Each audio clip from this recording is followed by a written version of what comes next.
I would like to get married to you right after the knocking ceremony. Gusto mo yun? Siyempre, hindi. Oh my freaking god. The producers had us full once again. I genuinely thought that Matilda and Niles were going to call off the entire relationship. And now you're telling me that you guys are getting married right after the ceremony? Hello everyone and welcome back to Cheese Recorder. Today we're going to be covering the latest episode of Before the 90 Days. As always, don't forget to like, comment, and subscribe. And at the end of the video, let me know your thoughts on this episode. Do I seem like the kind of guy who has energy to argue? I'm not arguing with you. Well, it looks like right now you do have a lot of time to argue with Matilda.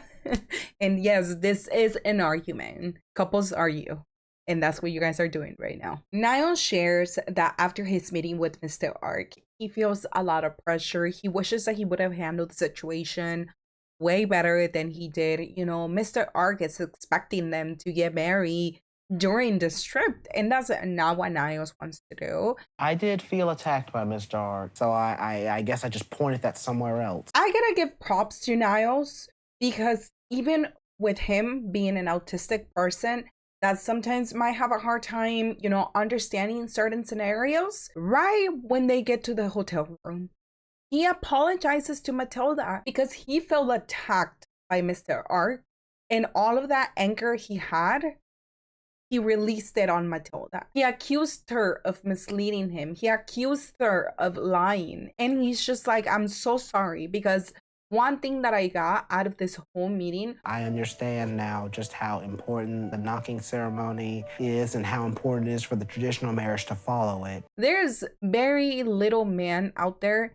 that are willing to take this amount of accountability, and Niles did, without Matilda asking him to do so. She didn't beg him to understand that. She didn't ask him, hey, are you going to apologize? He did it himself. Matilda reminds him that he's acting as if she didn't tell him anything when she really did. And Niles says that it's not that she didn't tell him, it's that Mr. Ark explained it in a different way. This was just new information, and the way Mr. Ark explained it was different. Now, I feel like Matilda explained it better to you than Mr. Ark did. Mr. Ark was very stern. He was hammering down his ideas onto your skull. And Matilda has been extremely understanding of how you feel about these situations. It's not important who's right, who's wrong. The only thing that's important is that we're together. Few people really understand that for a relationship to work, you cannot be throwing things at each other back and forth. You did this, I did that, we did this. But it's more about standing with each other, understanding where the other person comes from, and explaining how you feel about the situation. And that is exactly what's happening right now between Matilda and Niles. And I could not be any happier. I think they're navigating the situation incredibly after that horrible conversation in the taxi. And after that, Niles is telling Matilda that having that conversation with Mr. Ark showed him how important the ceremony was to her, and that her family was willing to bend so many rules for him. Perhaps I shouldn't just expect everything to be done my way. That's where all the mistakes started happening. They agree with him on having the wedding ceremony a different day from the knocking ceremony.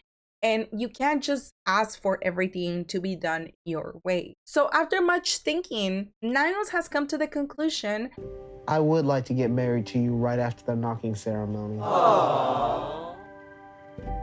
Even Matilda, after Niles says that, is like, are you sure about this? Because he has had a lot of hesitations through this entire relationship and a lot of doubts. And having to hear him say that is like, are you sure you want to do this?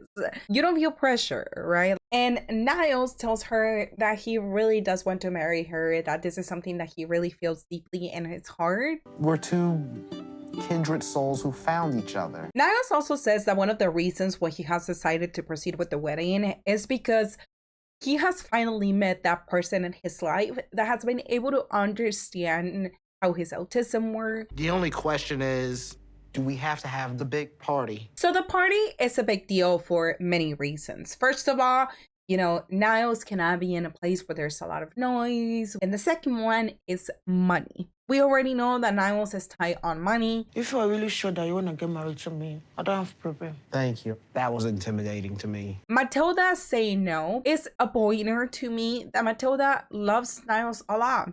The fact that she's willing to let go of that dream of having this huge wedding just so they could get married because she genuinely loves him. Like, I know some of you guys don't think that Matilda loves Niles, but I believe wholeheartedly that she does love him. The way she looks at him, the way she talks to him, the way that she's been able to accommodate herself to Niles, that is love. And yes, she might be getting a green card out of it. Who cares? She wants a better life for herself and for her family, and I cannot blame her for that. And now that they have decided they're going to get married during the trip, one of the main problems is getting everything together within a 2-day time frame. And thankfully, they had already been preparing for the knocking door ceremony. Now it's time to prepare for them. There's this moment where the producers ask Niles, "Do you feel like Mr. Ark pressured you to get married at all?" He feels like Mr. Ark reminded him of how important the situation was and that he provided him with the information for Niles to make his own decision, for him to do this on his own. He reiterates multiple times that this is not a decision that he's making because of Mr. Ark. This is a decision that he wants to make because he loves Matilda. I don't feel pressured. I don't feel like I have to do this. I want to do this. Am I worried that maybe he did feel a little pressure? Yes, I am worried about that. As always, I think that Niles at times might have a hard time saying no in certain situations. And when he's put in a situation where, you know, everyone's looking at him, I feel like at times he might just say yes, just so that he doesn't have to argue with anyone. We've arranged with Mr. Ark to come with me to tell Matilda's family about the change in plans. Now it's the next day, and it looks like they have already arranged a visit to Matilda's house for Mr. Ark to have a conversation with them so they can discuss the change of plans and just to see where they stand, because the wedding has to happen tomorrow because Niles is going back home soon. Mr. Ark is there to negotiate the price of the bribe. Strange to me to place a dollar amount on Matilda. It makes me feel like I'm purchasing. The bat, when Mr. Ark gets there, he's already telling Niles, no, you cannot sit down just yet. You have to make sure that Matilda leads us to her family and we shake their hands. Niles also shares that for him, it is kind of weird to do the bribe price. He feels like he's purchasing a wife. And if anything, if he really had to put a number on Matilda, he wouldn't be able to do that because he just loved her so much. But at the same time, he's hoping that Mr. Ark is going to actually negotiate a good price for him because, as we know, he doesn't have. So once Mr. Ark starts talking to Matilda's mom, he tells her, we are here to do the plans for this whole situation happening. And mom is like, are you talking about the knocking ceremony? And Mr. Ark is like, no, we're talking about everything. We want to do everything on the same days. After I talked to Niles, I made him understand that as the father, he has to obey me. He has to follow my rules. And Mr. Ark, that's not exactly how it played out. If anything, I think that Niles would have said, no, this is not happening if he didn't want to get married to Matilda. Since my father is no more around, my uncle has to speak for the family. So mom calls them because this is a quick little fix and they tell her that it is fine. They agree to the plans. Now it's time to discuss the bride price. Now I keep getting confused because there are certain times when Niles is asking Mr. Ark, you know, what about this? What about that? And specifically, when it comes to the bride price, Mr. Ark said, as a father, I'm going to take care of it. So does he mean he's going to pay for it? Or does he mean he's going to take care of the negotiation? Once I start negotiating, they're just talking back and forth to one another. 6 pieces. About the full piece. There was no negotiation there. Matilda's mom just told Mr. Ark what she needed, and Mr. Ark said, don't worry, you will have it. And Niles is sitting over there worried because he doesn't even know what they're talking about. He can't understand. And Mr. Ark just goes, That's tomorrow, not today. Tomorrow. Tomorrow, you're going to have a wife. Niles is gonna come with the drinks. Niles is gonna do this. Niles is gonna do that. And this boy is so scared so afraid. He doesn't understand anything that's happening. One of the main reasons why he wanted Mr. Ark there was to be able to negotiate and just keep him in the loop in this conversation. And he did not do that. All what the family demands, that's the custom. And you cannot do anything apart from that. So Mr. Ark is all happy, letting the producers know that it does not matter if he negotiates or not. He understands his culture better than I do, so we're gonna go culture-based right here. It is important that whatever they say for the bride price is given to them without any type of negotiation. Mr. Ark believes that whatever they ask for must be provided. So when he tells Niles that he has to provide all of these things, of course, Niles is looking at him like, I thought you were going to negotiate. Where was the negotiation? Honestly, perhaps Mr. Ark could have worked them down a little lower. This is what you wanted at the end of the day. You decided to get married to her. You knew that there was something coming and you still chose to do that. You could have just waited until the next trip to actually do the entire ceremony, but here you are. Comes down to about $400 US. Given how much I've spent on this trip, that might be tough to come by. I mean, we already saw that Niles has been spending a lot of money on Matilda. The fact that he had to do so many things to try to calm her down before he told her about the wedding not happening. And now he has to come up with $470. That amount is still higher than what Matilda had asked for at the beginning. I haven't exactly told Matilda the full story on my financial situation. Now we're getting to the point where it's getting very frustrating. You continue to lie to her, you continue to hide things from her, and it continues to become a disappointment to her, to her family, and the people that are involved in this now. It's gonna be virtually impossible to plan a wedding in one day, but we're gonna try. However, Matilda had already prepared a little bit because initially, you guys remember that there was supposed to be a wedding happening during the script. And then after Niles told her no, then it had to be canceled. So some of the things had already been planned out for it. However, there's one thing that Niles is hiding, and he has not told Matilda about this. And it has to do with money. I am happy that Matilda and I are getting married, but boy, there's a lot of expenses that weren't planned. So you also had a chance to postpone the wedding, and you had already taken it. You had already planned that it wasn't going to happen. Matilda and her family were fine with it. And now you decided to go back and say, oh no, you know what? Let's actually get married. Would I change my mind about getting married? Wedding clothes. You cannot change your mind, Niles. You cannot go back on this. It will be a horrible embarrassment to Matilda and her family for you to go back on your promise.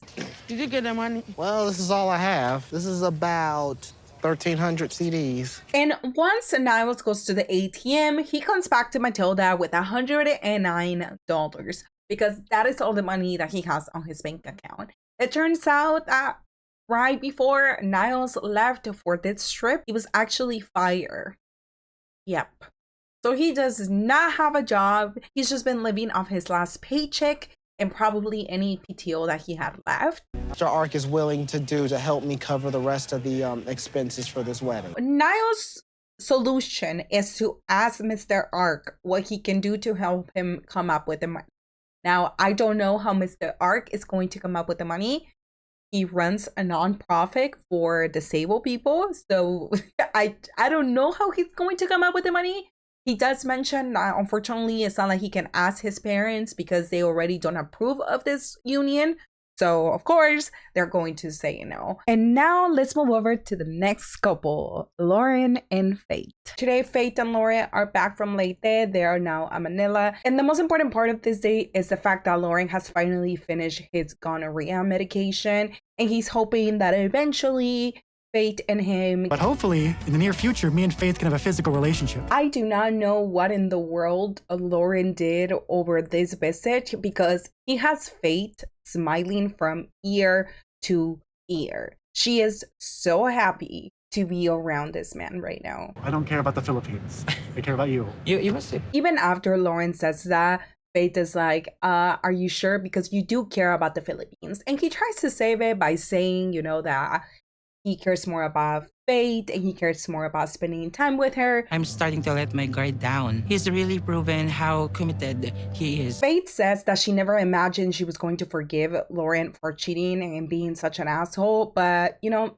he has gained her trust again, and now she can see herself loving him and just being with him.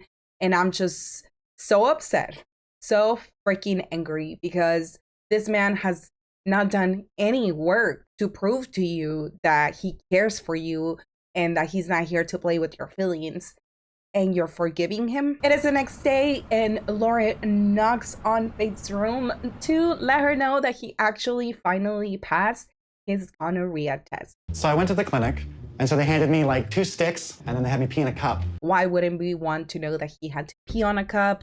Like, we already know that these things happen. So why do you need to remind us and tell us about all of this? Oh, you're clear. Let's get it on. Faith says that she is ready to jump his bone. At least that's how I received it. The moment she asked him, what are we going to do tonight? She says, drink. So I don't know. Are we drinking to get it on? Are we drinking to have fun? Why weren't we drinking before? Is there something that comes with drinking and that's why you want to do it after he got clear from gonorrhea? I'm excited for what tonight might bring for me and Faith. Maybe I can get Faith so drunk to the point that she'll finally sleep with me. That's what I hear when he speaks. I might be exaggerating. I might take it too far, but that's exactly what I hear. We only have a few more days before I go back to the US, and we haven't even kissed. Well, yeah, Loren, you guys haven't kissed because of you. Remember that. You love to talk about how you guys have a really short amount of time to get to know each other and to become physical. But this would have happened a long time ago if you would have just not slept around with other people. Tonight, Loren and Faith are going to meet her friends for the first time. They're actually going to go to a drag show. And Faith is a little worried because she has already shared a lot of information with her friends about Loren, specifically the cheating, and they're super protective of her. I just hope they can accept our relationship. And I get it when you tell things to your friends, but honestly, like, if you're going to forgive this person at the end of the day, as the friend, it's so frustrating to hear you say, hey, this guy cheated on me, and then a week later, you're back with him. Once they arrive at the club, Faith introduces Loren to her friends, and she calls them boyfriends. My girl. That's all I want. And when the friends are outside and the producers are asking them how they feel about Loren, this is when they do say that, in their opinion, even though Faith looks happy, she looks like she's living her life, they do not trust Loren, and that he's still a cheater. They do not believe him. When we pan over to the show, you can tell that Loren is in his natural habitat. He's cheering, he's telling people, hey, if you like what you see, throw the money. If you like what you see, throw the money. There's this moment where everyone's like, go Faith, go, go, go. And they're all encouraging her to go up on stage and do a routine or something. It's super feminine. It's very sexy. And of course, Loren has to say that he loves the way she dances, that she was very feminine, and she dances in front of him. She gets some tip from Loren. And it happens. They kiss for the first time. And even though Loren wishes that it was a little longer and more intimate, he's still happy. It might take a relationship to the next level. I'm feeling like it's going to be a good night. And he keeps alluding to the fact that today's going to be a great night, that something might actually come from this, that they're probably going to sleep together, that there might be some, you know, intimacy. And we'll see. We'll see, because based on the previews, it looks like he f***ed up again. Because I feel that I'm a Disney princess. I want to be so happy for Faith. I want to clap. I want to jump. I want to feel excitement seeing her kiss Loren. But knowing how horrible Loren is, I can only feel disgust when I see Loren kiss her. Let the hate flow through you. Eventually, the friends start asking Loren questions about what his intentions are and what he's doing here, and if he really does love Faith. And of course, Loren has a lot to say. Because if we get married, I'm not going back to Vegas. What? Married? I get upset when he brings up marriage over and over again, because you guys have only been with each other for a couple weeks. So how can you already be bringing up marriage when you barely know this person? But it's up to her. If she really loves me, if she really thinks I can be loyal. Again, Loren puts the marriage decision on fate, telling her, you know, it's her the one that has to make the decision. If she trusts me, I've been doing good enough. And I'm just like, bro, the little amount of time that you have been working on being a better person is not enough to tell if she wants to marry you or not. Len, one of Fate's friend, goes right into it. Did you tell Loren that we know that you had gonorrhea? Because we know that you cheated. Did you cheat? When did you cheat? Why did you cheat? And Loren, instead of going, hey, you know what? I did cheat. I am so sorry. I didn't mean to hurt Fate. But I thought she knew the whole time that I sleep with other women. He proceeds to tell us his stupid excuse that since it was online, it wasn't a real relationship. It was more of a, you know, we're getting to meet one another. But I mean, when we saw the first episodes of Loren talking to us, he wasn't really saying that. He was just saying that Fate didn't know that he was in an open relationship with her. When the friend asked him how many women he slept with, he starts counting them because he cannot remember how many. I have to think. 5? Is that real for 5? No. 7. Again, it's the fact that this man cannot take any accountability for his actions. You know, he already did the deed, whatever. You know, that happened. But you should be able to take accountability for your actions. Parang ganun, parang proud pa siya. Actually, nagagalit ako eh. It looks like he's proud of what he's saying. It's proud of what he did to Fate. And it's so hurtful. Of course, Fate's friend says that she does not trust Loren and that she feels like the moment that he goes back to the US, he's going to start cheating on her again because Fate is not there with him. So, of course, he's going to see it as an opportunity to do what he wants to do because we've seen how horny this man can be. And when she's telling him all of these things of, you know, if you really love someone, you don't cheat on them. She was loyal to you. You weren't loyal to her. He just goes, I'm the bad guy. It's okay. Yeah, you are. I know. I'm the bad guy. Apologize. Apologize to Fate right here in front of her friends. Say how you're going to change. No more sleeping with anybody. Are you sure? Really? Yeah. So he finally takes a small percentage of accountability, but then he turns around to Fate and asks her, do you really think I want to hurt you on purpose? But do you think I want to hurt you on purpose? I don't know. Ever? Why will you ask that question right now in front of her friends? How are we supposed to prove that you're hurting her on purpose? Is that the excuse you're going to use from nowadays? Like, I mean, my penis landed inside of her, but I didn't do it on purpose. It just happened. I just tripped and it happened. Is that your excuse? But I don't want them to think negatively of me with Faith right now that we're doing so good. That he doesn't want them to put any negative thoughts in her mind. Right after this, Loren steps away to go to the restroom, and this is when her friends really just talk to Faye and tell her, this is not a good guy. The fact that he's already talking about marriage when you guys have only seen each other for 3 weeks, and he says that he loves you, it's just a lot. Like, we do not trust this guy. Kasi hindi pa naman kayo year na magkakilala. Ako natiwala sa kanya. About love. I respected so much that her friends were not instantly like, oh yeah, he's so great, you should definitely get back with him. Her family was telling her, oh, it's fine, don't worry about it, because you're not gonna find another man that's going to love a transgender woman. But her friends are like, no girl, you need to set boundaries and you need to have standards. And Loren is not the standard. But it's frustrating because me and Loren are in a good place now. So it makes me... Fate definitely did not like the fact that her friends were asking so many questions. And she does express to us that she hopes they didn't because they're in a good place. And poor Fate.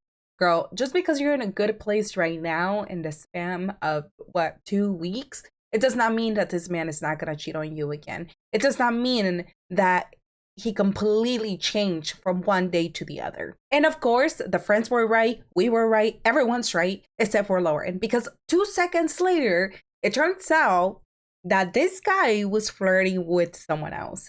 Paglabas, kunyari, ako siya, ito. Ayan. Nakikipaglandian siya gano'n. Right in front of Faith. And this son of a bitch. When she had her back turned to him, he was flirting with someone else. The fact that you would even do that in front of Faith, just because you think she's not looking at you, knowing damn well that her friends are inside the bar and that anyone can freaking see you, and her friend is telling her, I am so sorry that I have to tell you this. I have to tell you. I have to be honest with you. When have I ever lied to you? We've been friends for years. It's your choice at the end of the day who you want to trust, if you want to go back with him. But I am telling you, as your friend, he does not deserve you. Mas maniwala ko sa inyo kasi nga, kayo nakakita eh. You can tell that Faith is heartbroken. She's like, I just gave this man a chance and he's playing in my face. I would have slapped him so hard. Because what do you mean you're playing in my motherfucking face? In front of me? You're flirting with someone else in front of me just because you think I didn't see you? I feel stupid from giving Loren a second chance. I will feel stupid too if I forgave this guy and then he flirts with someone in front of my friends, thinking that what he did is okay. Once they get in the car, Faye confronts him. My friend saw you. She says that you were flirting with someone, and he's like, no, I wasn't flirting with anyone. Maybe you're flirting with your drag queen? I give them attention because that's their job. Now, I've been to multiple drag shows. In all honesty, this does not happen. You're watching the show, you're telling them how beautiful they are. Yes, during the show, not after the show. It's just a part of you to flirt with them? Everyone's supposed to do it. You don't look at them and you blow them a kiss or you try to kiss them on their cheek. It is not your job to do so. And do not say that that is the way that we do it over here in the US, because it is not. I say I'm white, I'm a foreigner, I'm bringing my attitude No, here. I just act the way I'm supposed to act with a drag queen. You're just lying. This is who you are. This is your personality. You're a flirt, you're a cheater, you're a liar. Do not make Faith believe that that is the way it goes, because it doesn't. Because that's what you're supposed to do. I'm just being supportive and showing them that they're doing a good job. Faith becomes incredibly frustrated after hearing the dumbass answers that Loren has. So she tells him that she does not want to talk to him right now. She doesn't trust him. She doesn't believe anything that is coming out of his mouth. I tried so hard this whole trip just to make her happy. And I don't even understand what I did. And of course, Loren takes this opportunity to blame Faith, because why not? You know, it's her fault at the end of the day. Why would she even doubt him? Faith already has trust issues with me, so she's definitely going to believe her friends over me. Maybe because you have given her many reasons to doubt you. Just guessing, you know. But it looks like for the next episode between Loren and Faith, they're going to have this conversation again. And Loren is going to say that he was not flirting. For the preview, it looks like Sunny and Bea are going to have another conversation where she's going to tell him that she does not want to pick between Sunny and Rory. She wants both of them. One as a friend, one as a boyfriend. And Brian is going to accuse Ingrid of wanting to bring her children to the US and using him for a green card. I'm so sorry, guys, but I think Brian is so stupid. But that's going to be all for today, guys. Thank you so much for watching. Thank you for tuning in. And as always, don't forget to like, comment, subscribe. Let me know your thoughts on this episode. And see you later. Bye.